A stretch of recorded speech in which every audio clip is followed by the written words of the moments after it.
जैसा कर्म कीजिएगा वैसा फल मिलेगा।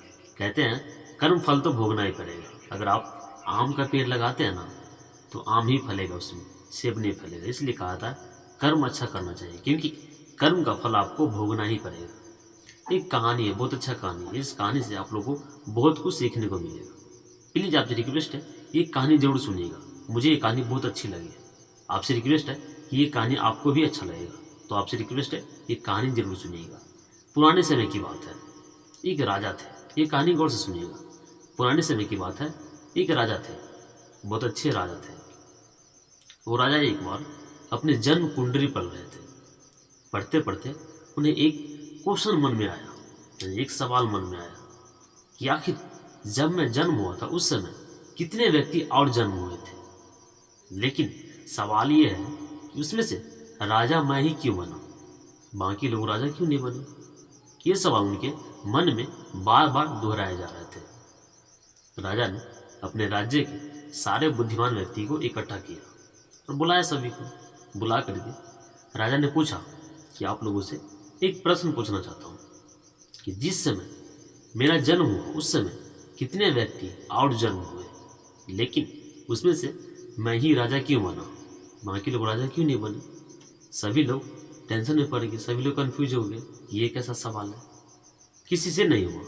लेकिन एक बुजुर्ग व्यक्ति गांव के बैठे हुए थे। उन्होंने कहा राजन, इसका सवाल आपको जो महान साधु होंगे, जो वर्षों से तपस्या करते होंगे किसी जंगल में, वो इसका जवाब दे देगा। राजा ने गया वन में, जाते जाते देखा तो एक साधु मिले।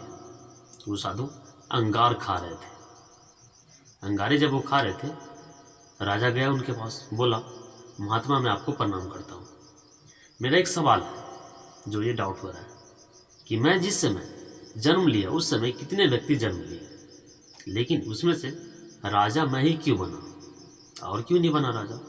साधु ने बोला राजन, इसका प्रश्न का उत्तर मेरे पास नहीं है, तुम आगे जाओ, एक और साधु मिलेंगे, इसका उत्तर उसके पास होगा।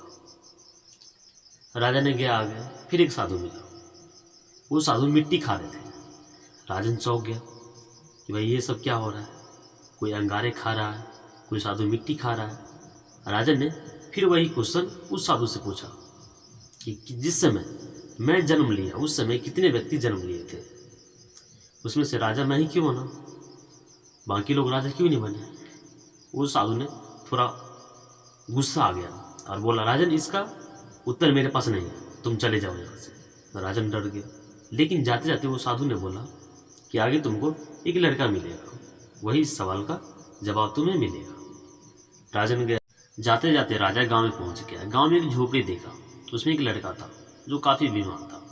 उस लड़के से पूछा राजा कि आपसे एक प्रश्न पूछना है, जिस समय मेरा जन्म हुआ था उस समय और व्यक्ति का कितने का जन्म हुआ था, लेकिन उसमें से राजा मैं ही क्यों बना और व्यक्ति क्यों नहीं राजा बना।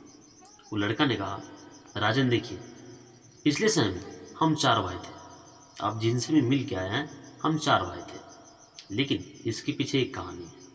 हम चारों भाई एक जंगल में फंस गए थे और हमारे चारों भाई के पास 4 रोटी थी। 4 रोटी थी, लेकिन एक साधु उस जंगल में आए थे।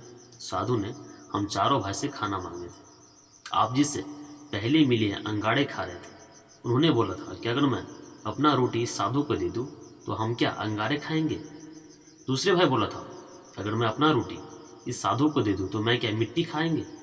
फिर तीसरे मैं भी नहीं, वो रोटी दिया था उस साधु को, लेकिन आपने अपने हिस्से की रोटी उस साधु को दे दी थी, इसलिए आप इस समय में राजा है। तो दोस्तों कर्म का फल भोगना ही पड़ेगा। वो पिछले समय में 4 भाई थे, लेकिन चारों भाई जब फंस गए थे तो वो तीनों भाई साधु को सहायता नहीं किया था, लेकिन जो इस समय में राजा बने हुए थे वो अपने हिस्से की रोटी साधु को दे दिया था, इसलिए वो राजा था।